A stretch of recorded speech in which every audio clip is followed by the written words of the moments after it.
जय हिंद साथियों, अगर आप क्लास 12th बायोलॉजी का एग्ज़ाम इसी साल देने वाले हो और अभी तक आपने कुछ भी नहीं पढ़ा है और परेशान हो रहे हो कि भाई ऐसा क्या पढ़ें बायोलॉजी में जो हम पास हो जाएं, तो आपके 3 सवाल हैं कि कैसे पास हों और अभी तक कुछ नहीं पढ़ा है तो हम क्या करें और हम क्या क्या पढ़ लें कि हम पास हो जाएं। तो आज की इस इंपॉर्टेंट वीडियो में हम आप लोग को 60 ऐसे इंपॉर्टेंट टॉपिक बताएंगे। पूरी बायोलॉजी यानी कि संपूर्ण किताब के 60 ऐसे महत्वपूर्ण टॉपिक इस वीडियो में रहने वाले हैं कि बस ये टॉपिक अगर आप पढ़ लेते हो ना तो 101% पास हो जाओगे गारंटी के साथ। तो आज की इस वीडियो को पूरा ध्यान से देख लेना और जो हम इंपॉर्टेंट टॉपिक बताने वाले हैं बच्चों इसको ध्यान से नोट ज़रूर कर लेना और बस यही 60 टॉपिक पढ़ के जाओ। 101% गारंटी है कि आप एग्ज़ाम में 100% पास हो जाओगे। और अगर आप चाहते हो कि इन सभी का नोट्स आपको मिल जाए तो टेलीग्राम चैनल का लिंक आप लोग को नीचे डिस्क्रिप्शन बॉक्स में दे देंगे, वो ज्वाइन कर लेना। वहाँ पर आपको इसका पूरा पीडीएफ भी हम फ्री में दे देंगे। तो चलिए आज की इस प्यारी सी वीडियो को हम लोग स्टार्ट करते हैं और एक एक करके सारे 60 इंपॉर्टेंट टॉपिक आप लोग को समझाते हैं। तो देखिए यहाँ पर मेरा पहला इंपॉर्टेंट टॉपिक है परिपक्व पराकोष का चित्र। ठीक, परिपक्व पराकोष और अपरिपक्व पराकोष का चित्र। तो बच्चों यहाँ पर ध्यान देना, बायोलॉजी में क्या होता है कि आप लोगों ने मैथ नहीं ली, आप लोगों ने बायोलॉजी लिया है। तो बायोलॉजी में जैसे मैथ में फॉर्मूले होते हैं वैसे बायोलॉजी में बच्चों डायग्राम इंपॉर्टेंट होता है। अगर आप इस डायग्राम को नहीं बनाओगे एग्जाम में तो आपको नंबर नहीं मिलेंगे। ये चीज़ ध्यान रखना, जितना हो सके उतना डायग्राम की प्रैक्टिस कीजिए क्योंकि एक डायग्राम के 5 नंबर दे के रहता है एग्जामिनर। ये कन्फर्म्ड है और ये मेरा खुद का आजमाया हुआ ट्रिक है। ठीक है, तो अगर डायग्राम आप तैयार कर लेते हो, अगर आप 4 से 5 डायग्राम अच्छी तरह से तैयार कर लेते हो और वो एग्जाम में आ गए तो आप मान के चलो 20 से 25 नंबर आपको ऐसे ही मिल जाएंगे। तो परिपक्व पराकोष का चित्र बना लेना है, बहुत सिंपल सा होता है। आप परिपक्व पराकोष का चित्र भी आप लोग बना लीजिएगा, प्रैक्टिस कर लेना, बहुत हो जाएगा अभी क्योंकि अच्छा खासा समय है अभी आपके पास। फिर नेक्स्ट आप लोग देख लेना आवृतबीजी बीजांड का चित्र। उसके बाद नेक्स्ट आपका 4th इंपॉर्टेंट टॉपिक हो जाएगा परागण। परागण क्या होता है, कैसे होता है, कितने प्रकार का होता है, इस चीज़ को ध्यान से अच्छे से कवर करिएगा। नेक्स्ट आपका 5 इंपॉर्टेंट टॉपिक हो जाएगा द्विनिषेचन क्या होता है, इसकी क्रियाविधि आपको समझानी पड़ेगी पूरा। 6 है अनिषेक फलन क्या होता है, अनिषेक फलन के बारे में आपको बताना पड़ेगा, ये 3 नंबर में पूछा जाता है। और लघु बीजाणु जन्म, ध्यान से देखना इस चीज़ को, लघु बीजाणु जन्म और ये गुरु बीजाणु जन्म, ये 2 इंपॉर्टेंट टॉपिक हैं। ये बच्चों इसी साल 2024 में पूछा गया था और ये लगभग 2023-2024 लगातार 2 सालों से पूछा जा रहा है। दोनों आए थे 3 नंबर में पूछा जाता है और एक के लिए आपको 1.5 नंबर मिलेगा, 2 के लिए 3 नंबर आपको एग्जामिनर दे देगा। बस आपको क्या करना है, अच्छे से इसको तैयार कर लेना है जितने हम टॉपिक आपको बता रहे हैं। नेक्स्ट आपको पढ़ लेना है आवर्त चक्र क्या होता है। आवर्त चक्र क्या होता है, इसकी टाइम पीरियड क्या होता है, इसको आपको अच्छे से अध्ययन करना है। अंडाणु जनन क्या होता है और ये शुक्राणु जनन क्या होता है, तो आपको ये चैप्टर में मिल जाएगा। जो प्रजनन तंत्र करके चैप्टर होगा उसमें अंडाणु जनन और शुक्राणु जनन, इनका जो फॉर्मेशन होता है वो कैसे होता है और इनका अगर डायग्राम बना लोगे तो बहुत अच्छी बात है, लेकिन अगर केवल फॉर्मेशन आप पढ़ लेते हो तब भी आपका काम यहाँ पर हो जाएगा। उसके बाद 12 नंबर हो जाएगा बच्चों मनुष्य में यौन संबंधी रोग कौन कौन से होते हैं, जैसे कि आप लोग को लिख देना है एड्स वगैरह जो भी होता है उसके बारे में आपको 1-2 पॉइंट पढ़ लेने हैं, वो पूरा छाप देना। नेक्स्ट है परिवार नियोजन। ठीक, परिवार का नियोजन जैसे जो भी होता है उसमें सब लिखा हुआ है किताब में, आप लोग पढ़ोगे तो आपको इसके नोट्स बहुत ही अच्छी तरह से मिल जाएंगे। अगर आप चाहते हो कि हम अपने चैनल पर आपको फ्री में नोट्स प्रोवाइड कराएं तो उसके लिए आपको टेलीग्राम चैनल ज्वाइन करना पड़ेगा। उसका लिंक बच्चों आप लोग को नीचे डिस्क्रिप्शन बॉक्स में मिल जाएगा, जाके वहाँ पर एक बार ज्वाइन कर लेना क्योंकि बहुत सारे नोट्स उसमें पड़े हुए हैं मेरे और अब आपको वहाँ पर डेली एग्जाम तक नोट्स मिलने वाले हैं। उसके बाद नेक्स्ट आप लोग देखोगे अनुवांशिक रोग क्या होते हैं। ठीक, अनुवांशिक रोग जैसे कि डीएनए आरएनए वगैरह, इसके बारे में आपको पढ़ना है। प्रभाविता और अप्रभाविता का नियम क्या होता है, ठीक, मतलब प्रभाविता और अप्रभाविता क्या होती है इसके बारे में थोड़ा सा बेसिक आपको पढ़ना है। एक संकर और द्विसंकर, ठीक, एक संकरण किस तरह से होता है, द्विसंकरण किस तरह से होता है और इसके एग्जाम्पल 2-3 अगर तैयार कर लेना तो बेस्ट रहेगा। नेक्स्ट आपका आ जाएगा अपूर्ण प्रभाविता का, जो भी होती है कि अपूर्ण प्रभाविता क्या होता है, किस कारण होती है, ठीक, इसका जो उपाय है वो क्या होता है। मेंडल का नियम, अब यहाँ पर बात करी गई है मेंडल का नियम, यहाँ पर कोई एक स्पेशली नियम मेंशन नहीं करा गया है, तो यहाँ पर आपको तीनों नियम इसके तैयार करने हैं, जो प्रभाविता का नियम होता है, पृथक्करण का नियम होता है और जो होता है, ठीक है, स्वतंत्र अवयवन का नियम। ये तीनों नियम आपको अच्छी तरीके से तैयार करने हैं।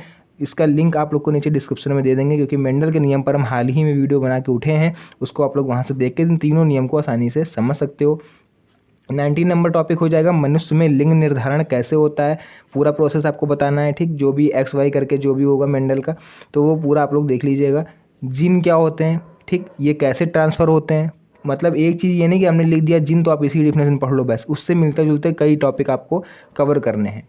21 नंबर हो जाएगा बच्चों डीएनए तथा आरएनए क्या होता है। सबसे पहले तो उसका फुल फॉर्म पढ़ लेना है ना। डीएनए जो होता है डीऑक्सीराइबोज न्यूक्लिक एसिड, और ये आरएनए वगैरह जो होता है, ठीक। तो पूरा मतलब आपको इसके बारे में संरचना कैसी होती है, द्विकुंडली होती है, डायग्राम अगर इसका तैयार कर लो तो बेस्ट रहेगा। नेक्स्ट है इसका अंतर आपको पढ़ने हैं, डीएनए आरएनए में अंतर, इस पर भी हम वीडियो बना चुके हैं, आप लोग को सब प्ले लिस्ट में मिल जाएगा। आप लोग जाके मेरे चैनल की प्ले लिस्ट है, आप लोग एक बार चेक कर लो, वहाँ पर फिजिक्स, केमिस्ट्री, हिंदी, इंग्लिश, जितने भी आपके इंपॉर्टेंट सब्जेक्ट हैं सभी के नोट्स आपको वहाँ पर मिल जाएंगे। उसके बाद नेक्स्ट आता है बच्चों यहाँ पर डीएनए का वाटसन एवं क्रिक मॉडल क्या होता है। तो बहुत से बच्चे बोल रहे थे कि 2024 से ये हटा दिया गया सिलेबस में, लेकिन भाई 2024 में ही आया हुआ है और ये बिल्कुल भी सिलेबस से नहीं हटाया। तो आप लोग इधर उधर की बातों पर ध्यान मत दो, अपनी पढ़ाई कंटिन्यू करो, ठीक है। सिलेबस ज़्यादा आपको अगर चेक करना है तो यूपीएमएसपी की वेबसाइट पर जाके आप लोग चेक कर सकते हो। उसके बाद अनुवांशिक कूट क्या होता है, ठीक, इसको देखना। नेक्स्ट आ जाएगी यहाँ पर डीएनए फिंगरप्रिंटिंग। डीएनए फिंगरप्रिंटिंग का यूज़ कैसे किया जाता है, क्यों किया जाता है और कहाँ पर किया जाता है। तो ये 3 क्वेश्चन इससे बन सकते हैं एक टॉपिक से। नेक्स्ट है इंटरफेरॉन्स क्या होते हैं, ठीक है, इंटरफेरॉन्स। नेक्स्ट है प्रतिरक्षा तंत्र क्या होता है, आपका जो इम्यूनिटी सिस्टम होता है जिसको प्रतिरक्षा तंत्र बोलते हैं, उसके बारे में आपको बताना है।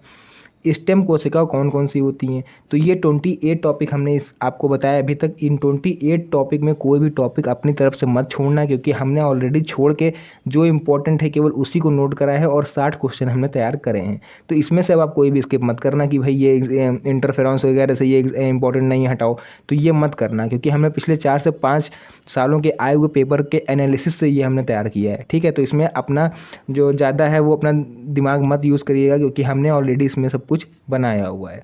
चलिए 28 हो गए, देखते हैं 29 नंबर से कौन कौन से क्वेश्चन है। उसका देखिए नेक्स्ट हमारा 29 नंबर टॉपिक हो जाएगा संक्रामक एवं असंक्रामक रोग कौन कौन से होते हैं, ठीक है। मतलब संक्रामक और असंक्रामक रोग आपको यहाँ पर लिखने हैं, 1-2 रोग लिख दीजिएगा और उनके बारे में लिख दीजिएगा कि कैसे फैलते हैं। नेक्स्ट है मलेरिया और डेंगू बुखार। ये तो नॉर्मल सभी को पता होगा मलेरिया और डेंगू बुखार का, इसके बारे में आपको जितना पता हो उतना लिख देना।